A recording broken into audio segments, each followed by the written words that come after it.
Hello viewer, another day. This is the side of the colombage barn which has been dug out by Karl to a level, more or less level, and it's got geotextile underneath, thick geotextile to stop weeds, and we're just about to get a delivery of gravel. So this is a slightly brownish gravel rather than the bluish granite that you often find. This is closer to the surface of the granite, which is quarried, and it's got that slightly sort of browny rusty type of colour to it, which is more in keeping with the stones that we've got in the building.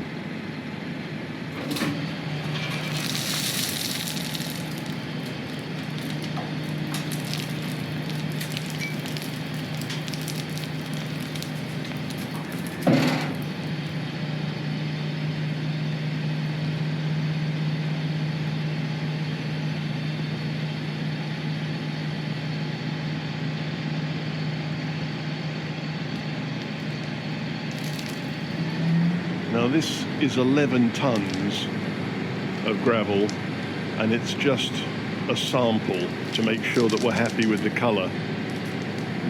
So this will get spread around at a lower level.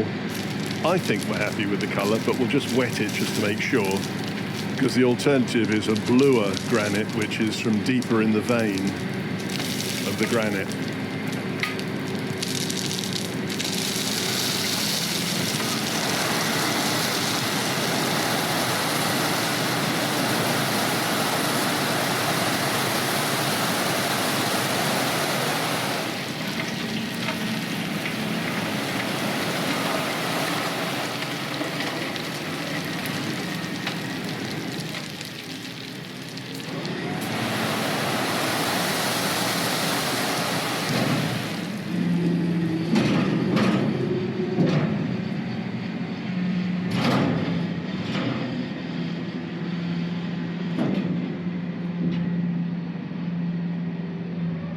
So where the two sheets of geotextile have overlapped, the overlap has stayed despite the fact that the tractor reversed onto it.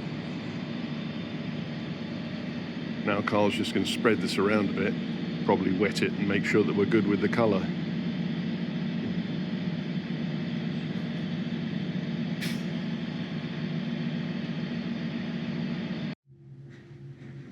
Well, this is well into the digging programme.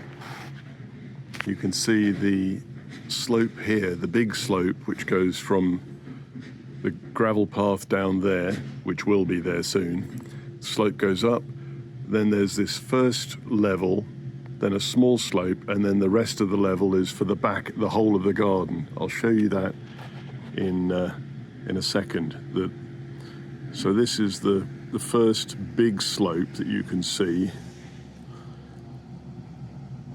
and this will be the gravel path with the French drain and various other drainage and conduit pipes going down there with the gravel on. Slope up, first level, second slope, and you can see that the top level is pretty even considering what it used to be. So let's just go up and see what that top level looks like. Coming up the slope by the pig pen, you can now see what will be the gravel pathway along the side of what is currently the loading bank area, and that you can see the boiler room just there, which will be the toilet block, colombage barn at the end. So this is the first lower level, and you can see the slope in the distance over there. And then you've got the small slope, and the rest of the garden is relatively level. You've got these piles of good soil on the top now, which he's going to spread out. There's some good topsoil which has already been laid out, but this is the rest of the good topsoil which is going to be put out either for grass, plants, whatever. But you can see how there's a much more gentle incline going from this little slope here to the back of the garden. Much more gentle. The water will run off of that. Hopefully, because of all of this good topsoil, it'll soak into the topsoil mostly before it gets to the house. But whatever does get to the house, you've got a French drain there which protects it and will cart the water away. But Karl has done a really good job of grading this out, and he's gone right the way back pretty much to the cherry tree and to the bread oven here. I mean, he's really gone right the way up to the edge of the pig pen.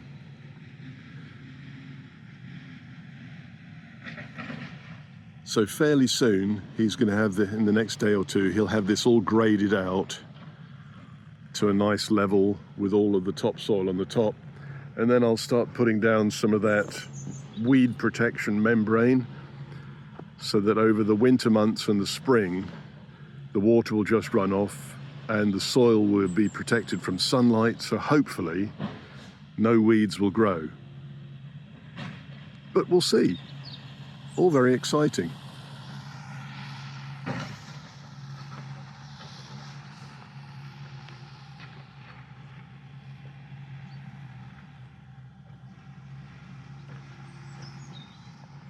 The current thinking is that this lower level will probably just be grass, but I'll still put a membrane over that until we've actually properly decided, because this smaller area, if this is just the only grass in the garden, I think that's relatively manageable.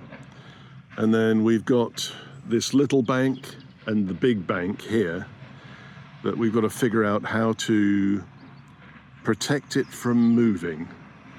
So there's a possibility that we might just put in some plants which will hold that bank in place, or we don't really want to buttress it. We don't want to put any sort of stone up it or anything to try and keep it in place. We want it to look a little bit more natural than that. But we'll see. Still thinking about it. Right, on to the next job. Right, I've been thinking about this beam. It's supported here and here, mainly because that wood is pretty thin and it's got a lot of woodworm in it, so it's not particularly strong. It's 25 centimeters at the thickest in terms of the thickness there. At that end it's about 18 centimeters, at that end it's about 18 centimeters, so it's not particularly strong, hence the two supports. Because of the woodworm, it's got to go. It just isn't strong enough. In order to replace it though, there's a question. Do we put in an RSJ, which is just going to look like metal? Do we put an RSJ in and then clad it with oak so that it looks more like this beam and that beam? Or do we just bite the bullet and go for a new oak beam? Now there's plenty of places over here in France that deal with oak. The trick is, this is a 6 meter span. So once you've got the sockets going into the wall, you're talking about a 6.5 meter piece of wood. The way that it goes in is interesting. If you've got a very, very thick wall, then what some people do, well, let's go back to removing the beam first. So the beam that's currently here, we've got the Sumner lift, so we'll move that forward, raise it up at the center point of the beam, hold the beam in place after I've removed all of the floor and the joist type things up here. The Sumner lift will hold that beam in place, and you chainsaw that end, you chainsaw that end, lower the Sumner lift, and that's the beam out the way. Then you can pull that remaining stub out and that remaining stub out, and you've got two sockets. Going back to putting in the new beam. If the walls are particularly thick, then you can dig out the socket on either end, well, certainly on one end, so that it is almost all the way through. put the beam up into position, slide it in that way, and then slide it back into the other socket that way. But you can only do that if the walls are really, really thick. Now our walls are 45 centimeters thick in this new end. So at best, I'm going to have a 25mm socket over there and a 25mm socket over there. So this isn't going to work. What we have to do is the other way of doing it, which is you dig out your socket here, and then on the outside wall, you remove all of the stones, go take your fresh beam outside and feed it through the outside wall. Now comes the problem. The place where the socket for that beam is just behind the edge of this lintel. So I can remove all of those stones there and the course directly above it, slide the beam in, and then move it across into its finished position. That's probably the only way to do it.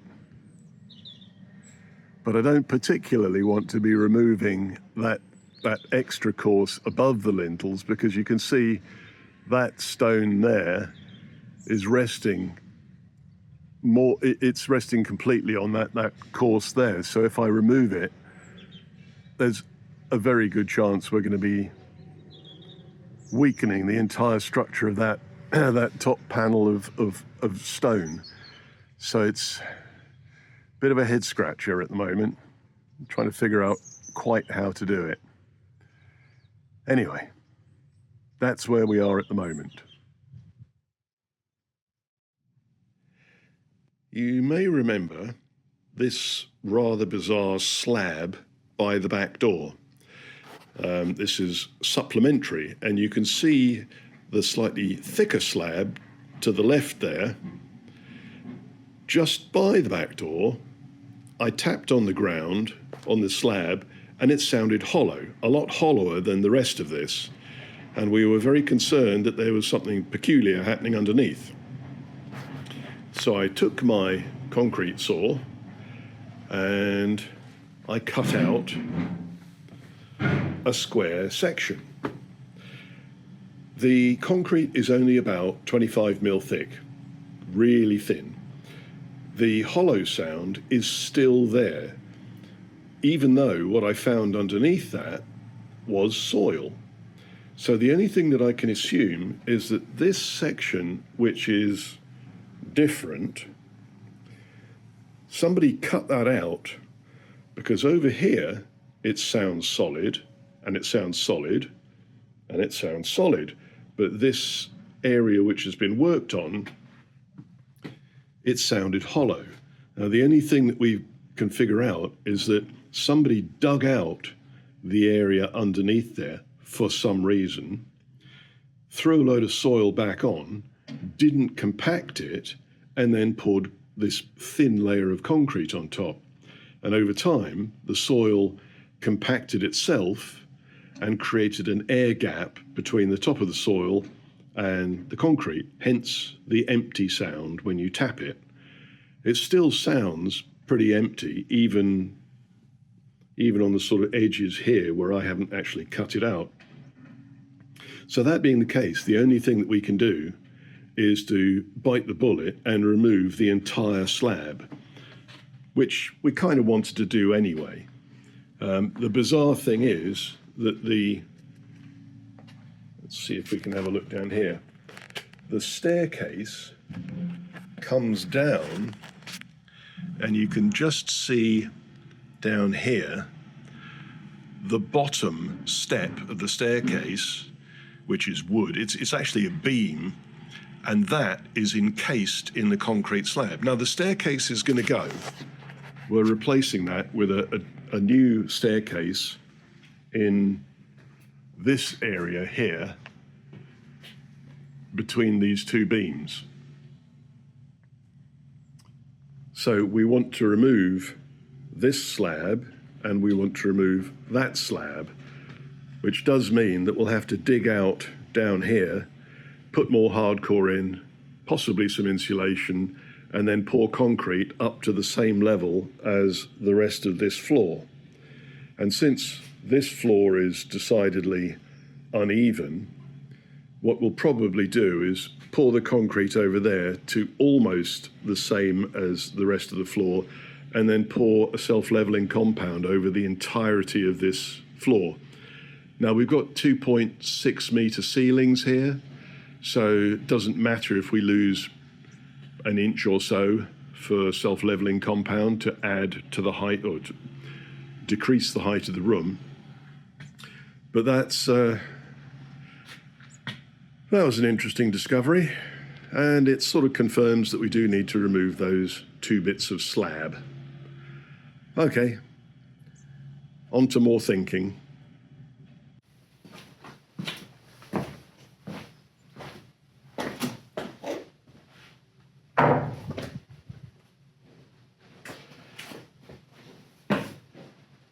I need to find out what's underneath this slab. So we know that there's dirt underneath a certain area of the taller slab over there, but we need to find out what's underneath here. So when I used the concrete saw on that yesterday, the entire room filled up with concrete dust. Not a clever idea. So I'm going to resort to brute force and ignorance. On we go.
What we've got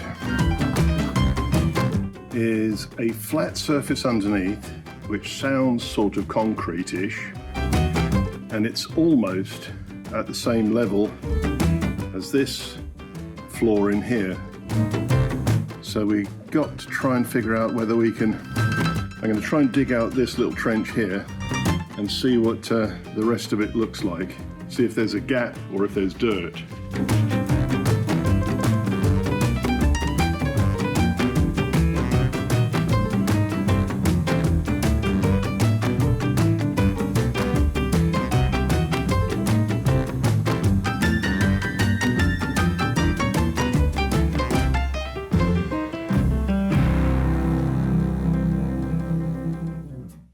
Right, so what we've got is this slab over here is 9 to 10 centimeters thick, which is adequate, and it's probably quite old because it's got this sort of pattern on the surface, which is possibly pre-war, who knows. That slab there is about 25 centimeters thick, sorry, 25 millimeters thick, really thin. It's as thin, in fact it's even thinner than that bit which I put the saw through that sounded hollow over there.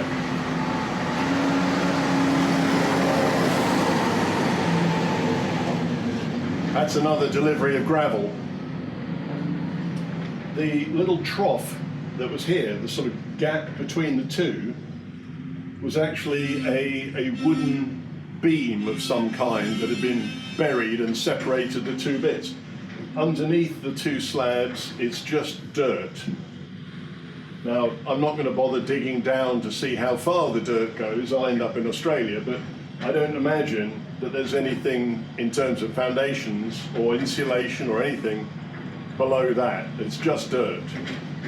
So with that said, I'm very happy for all of this to go and just keep this slab, the 10 centimetre slab. I'm hoping that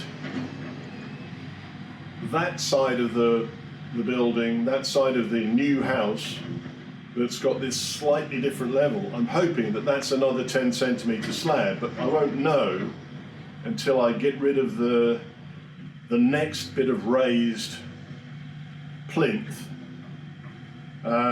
which I might just bash up and have a dig underneath of that as well.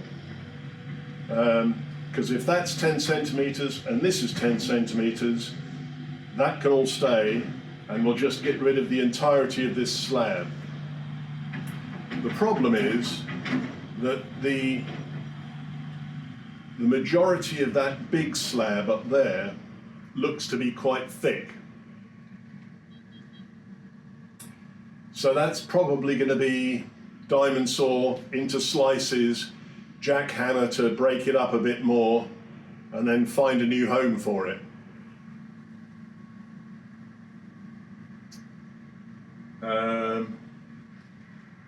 I think I'm just going to put this back into position just as a pile, because I'll deal with the entirety of that in one go when we've rented a truck that we can put all the spoil into and take it away, because now that we've got our garden all graded, we haven't got any sort of big pits that we can tip all of this rubbish into. It's all going to have to be carted away, which is fine, but it just means you have to add that into the process. Right. Like and subscribe. See you soon. I'm off to think about something else and to have a look at the gravel.